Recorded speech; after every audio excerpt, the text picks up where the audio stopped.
Okay, coffee's down, off we go.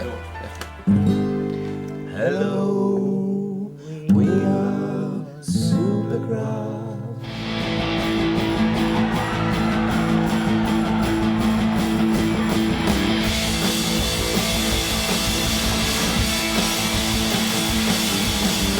We're Supergrass. This is Nick.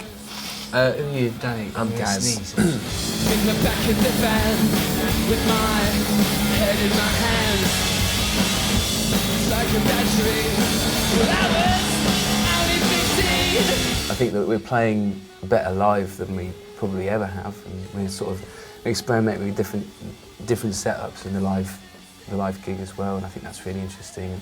So in that sort of sense, there's loads of life left. You know, there's shitloads of life left in the band and things that we can do, which is quite mad after 10 years. You know, I think it's good that there's still loads of shit left to do. It's great. It's a good feeling. I was going to say we're still quite young, but we're not really. Well, I suppose we are in a way. You know, I think I think it's just maybe because we're going quite long. It's like people are kind of thinking, what are you going to be doing now? But we did start really young. I don't think it's changed as dramatically as people think it has. I think if you go back to Archie Coco, there's stuff like Sofa from My Lethargy on there, or even at a stretch sort of Time or something, and they kind of the songs that we've just done on this new record have kind of got their roots. Yeah, Time's kind of like a blues track, and in many ways, Tales of Endurance is just a kind of blues song. It's just in a different way. It's kind of, I think Mick's right. I don't think it has really changed. I just think you kind of delve into different areas. I think, you don't want to write a song like you wrote in 95, 96, regardless of how good it was or how many records it sold. You just want to try, write in different ways, and I think that's why we're all kind of. But it's a natural thing. I think it's really hard to actually sit down and think I'm going to try and write a song like in the previous album. It just doesn't happen. You can say that we wanted to make a big move away from stuff, but it's a natural thing anyway. As you get older, your mind gets more expanded by music, and then you start writing on different instruments as well. You can you try and write on mandolin for a change, or you write on an acoustic guitar that's such a bizarre tuning that you're bound to get something crazy out of it. It's all about kind of challenging yourself and keeping it interesting. It's more of a production sort of or a way of organising songs. The actual thing of picking up a guitar, late at night or something. You'd kind of, whatever, you have a melody going around your head. And it's more after, a lot of the songs start in a form and then maybe change later on, so we're not repeating ourselves.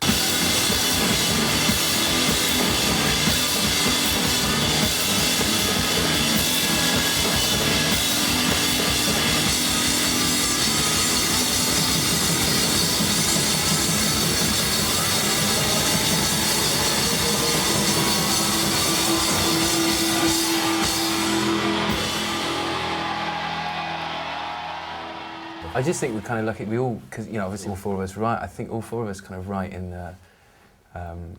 It's kind of cool because it's not in a similar way, but it's in a way where we kind of all dig it.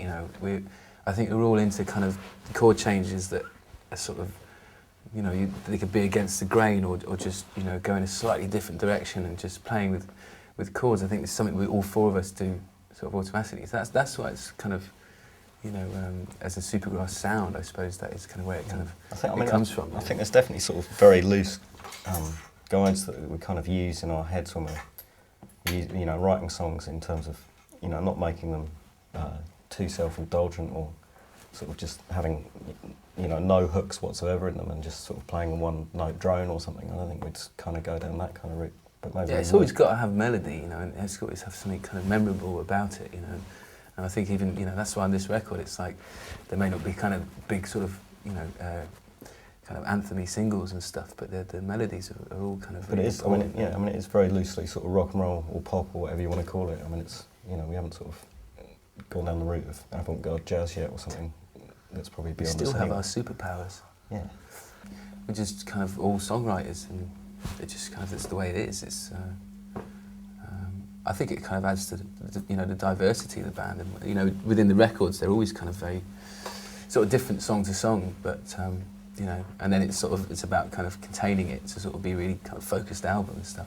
I think that's kind of what this one is. It's a pretty focused record, and it's got bits of all of us on there, and I think that's sort of the way to do records. I think there is kind of a theme running through the record. I mean, apart from the references to travel in a lot of the songs, I mean, there's a kind of a melancholy mixed with hope that runs through all the songs, and I think that's reflected by the fact that we've all kind of had ups and downs over the last 3 years. So that although we all definitely write songs on the album and stuff, we'll make quite a big contribution to them. I think that kind of theme runs through the whole record.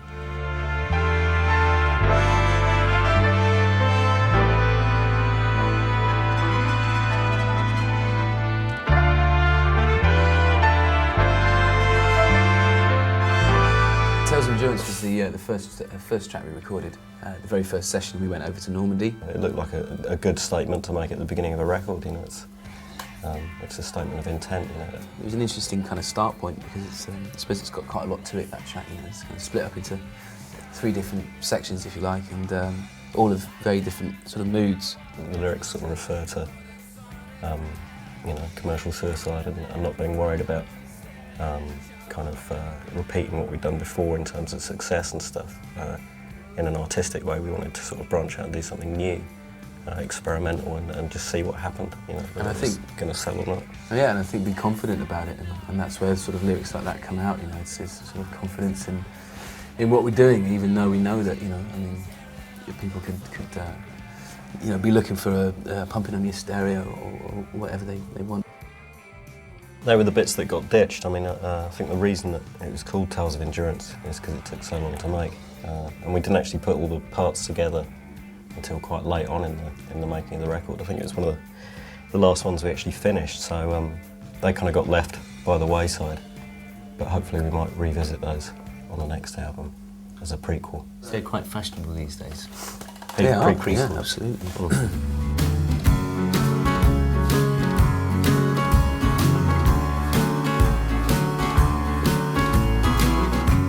I think quite early on it became apparent that it would be a great one to sort of cut as live as we sort of possibly could, you know.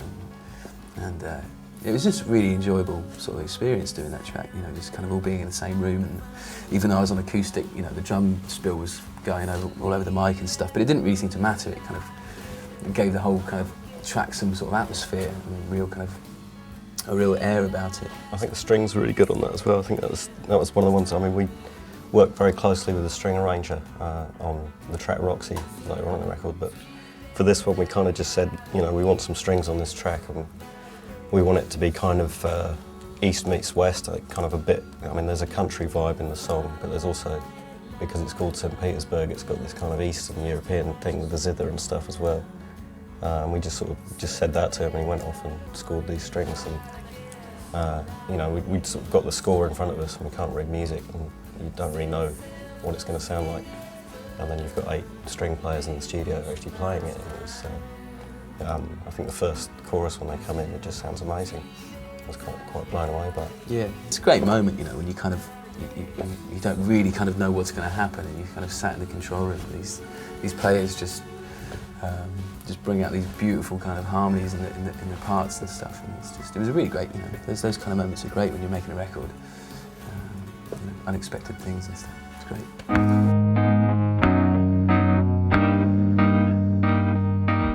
Bob started the song off.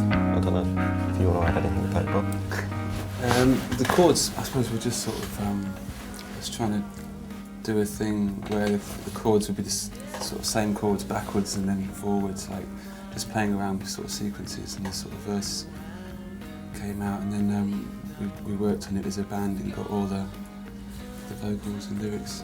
But yeah, it's again, it came together quite quickly. I think Ricky played drums on it as well. But why does it sound like, what was it? It's been compared to Walrus, Bob's. Oh yeah. So did you rip off Walrus? No, I haven't worked it out yet. Somebody said that it stole from I'm the Walrus, but I don't know how it's stolen. So that's on the postcard.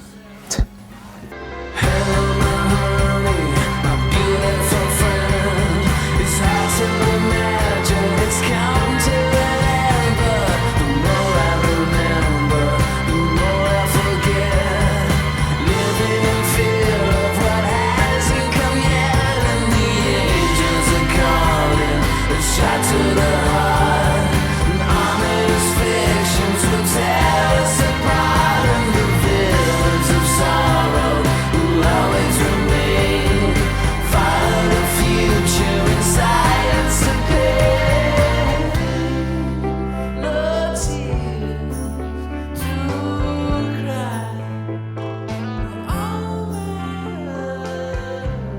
of those kind of early demos which had a sort of weird sound to it that you just kind of you keep listening to, and you can imagine kind of translating that into a kind of onto the album and stuff. So it was just an interesting track to do. I mean, again, it was a kind of real killer.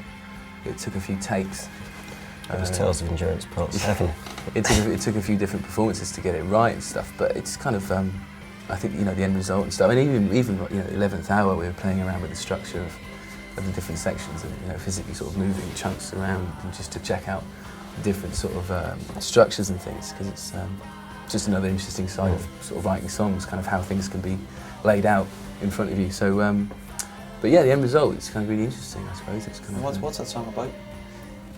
I suppose lyrically, it's kind of, I suppose it's sort of written from my mum, my Rob's mum, and she died a couple of years ago. And I suppose, you know, when things like that happen, you don't think you're gonna, but you end up just writing some shit down, and it just kind of sticks with you. So it was never a case on the record to kind of really delve into that sort of side. I suppose it's kind of accidental, really. It's just. Is that quite a poignant song in that respect? Well, yeah, for me, I suppose, yeah, for me, because it always reminds me of my mum, you know. So that's kind of quite a mad thing to have on a record. But you know, obviously, it won't have the same meaning to Mick or Danny, but they'll have hopefully different attachments sort of to it. But I think me and Bob's will, you know, be nice to be reminded in a sense. So yeah, it's cool.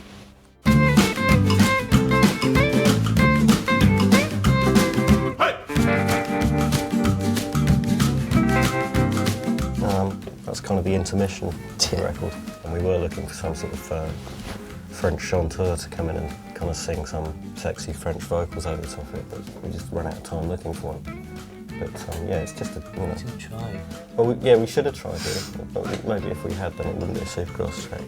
So we could have sold it to Jane Birkin or something. But again, it's sort of really, you know, it's just really natural for us in the studio. It's just the stuff you do. You know, you kind of need to. I don't know. It's an enjoyable experience, and so it comes across in different little kind of tunes that you come up with, and some of them are kind of lighter and you know, than others. I don't know. It's just it felt kind of really natural to do. It kind of really fits nicely in the centre, like some sort of Monty Python kind of intermission or something.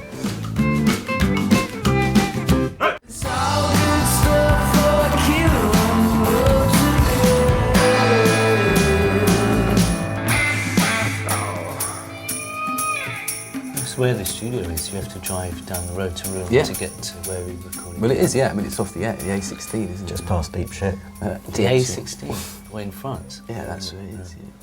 But so they have the same names for roads. They always like A13. That's the road to Paris. So A means motorway in France. What's B? Do they have B roads? No, they have D roads. Yeah. Really? Well, they miss out B, C. Yeah, fuck D, B and C. It's just D. Really? The D19265. That's a major motorway, though. Huh? That's a major motorway. No, you're all right there. You get past the peages that way, but on the A roads, that's where you get stumped. The on route to peages. péage, I think. It's kind of quite apt, really, because, you know, like Danny says, that's where we were, you know, kind of just off the road to Rouen. And, yeah, just a stupid bit of kind of playing with words that we were messing around with. It was either that or we're in Dieppe shit, wasn't it? Yeah. You're not in deep shit, are you? Dieppe shit.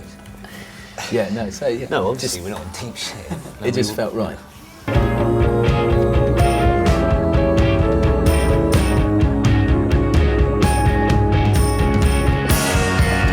Keeping the teeth, it's kind of, well, I suppose it's a bit weird one, it kind of stands out, but I don't know, it's kind of, it's not like the others in a weird way. It's, to get it quite right. Perhaps, I don't know, perhaps. It's sort of, it's kind of, well, I've read something about it where it said it's kind of like quite Beatles in a way, or just quite sort of, you know, rock and roll in a way, but it never makes friends with the listener or something. And I think that's probably quite true. You know, it could be a sort of real poppy sort of like, hey, come on in, but it's kind of a little bit standoffish still. And I quite like that about it, because it's got a real sort of laid back, sort of like kind of don't bother me sort of vibe about it, which is Slightly quite unfriendly. cool. Yeah, slightly unfriendly. Where, you know, I think it's maybe just the sort of the way that we've been, you know, just in a way writing, you just kind of react to stuff you've done before, and you just kind of, and also through times in your life, whether you have difficult times and stuff, it just kind of changes the mood of your songwriting, and occasionally it can get a bit more sort of standoffish and don't bother me kind of thing, and less friendly. I think that's kind of fair enough. It's just kind of natural way of writing songs.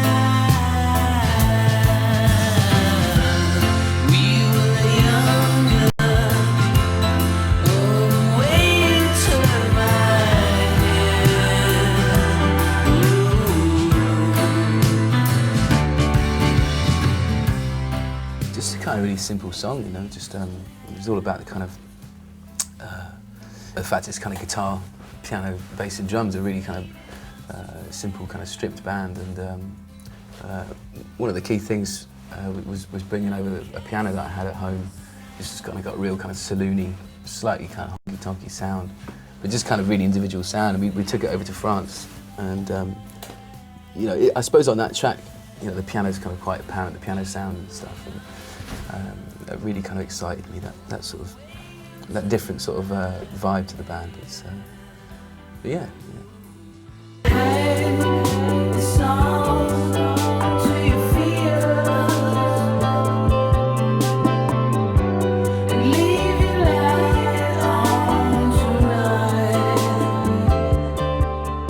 Gaz originally came up, I think, did you go out and buy a mandolin and you were messing around with it, and that's where you came up with the chords for it. But I don't know, I mean it was a slow burning song, that, and it's quite haunting. It's quite beautiful.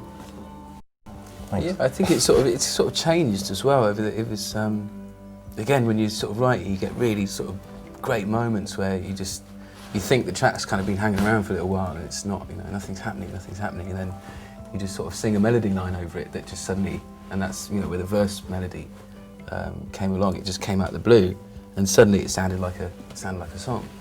And it's, you know, it's just great when things like that happen. You know, it shows that it doesn't always happen at the time like you'd love it to. And, you know, everything happening immediately in your brain, and coming. Just sometimes things just take a bit of time, and then there it came, and it was really cool. So it just, that came together quite quickly in the end. You know, and I really enjoy the lyrics on that track as well. They're really, really cool. I don't have favourites. I don't agree in favouritism really, as a rule. Fair man, isn't he? They're all your favourites, aren't they, Danny? Yeah. You know, it's upsetting for some songs. I think they'll probably be alright with it if you want to, but you know, I understand about not hurting their feelings. Yeah. If the songs couldn't hear you. No, No, I'm not two-faced, no.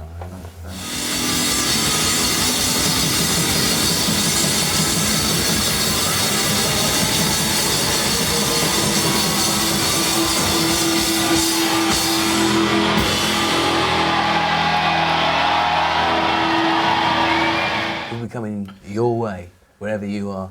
No, it's just based mainly Europe, I think. We've got, yeah. I think We it's got a just bit, few little bit. gigs, maybe we might go to America for an hour. For an hour. A little bit in America, it's a brief visit. We're doing Germany, a bit of Spain, a bit of France. Luxembourg, Monaco. Yeah, a bit of Belgium, whatever. I don't know. Yeah, but just generally it's not a huge amount of touring. Yeah, you know. We're getting a bit sort of, you know, quite nice to finish by Christmas and start another record. Maybe we're just going to sort of... That's what they said about the Second World War, wasn't it? Really? To finish by Christmas. But it'd be nice just to maybe even just do an album a year or something for numbers and not too much touring.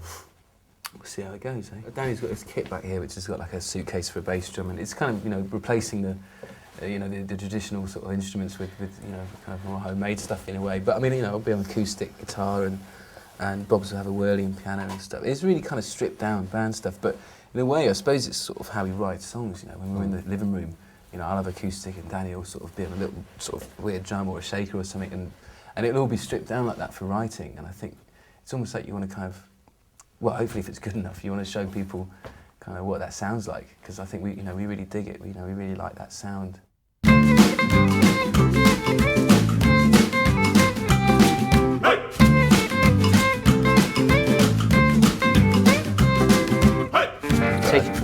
all still pretty cool, you know, kind of able to deal with loads of stuff. So, yeah, we're all right.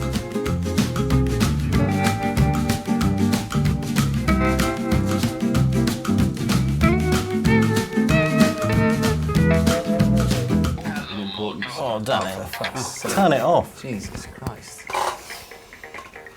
Sorry. So do you You've got a bucket. download? I can't change the ring. Do you I don't know how download to on do your it. phone then, Danny? from No, I don't Napster? do anything with it. Isn't there a bucket of water we can put that in? I don't know how to change That's this. it. Can't you just turn it off? Yeah, turn it Not off. without answering it. It'll go off in a minute. So how long we got to sit here for then?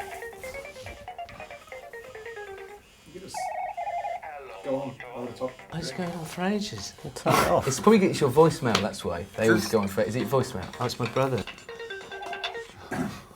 Nick? Matt, can I just call you back in 1 sec? All right, thanks. Love you. Right, Bye. Love you. Everyone say bye. Love you. Bye. Bye.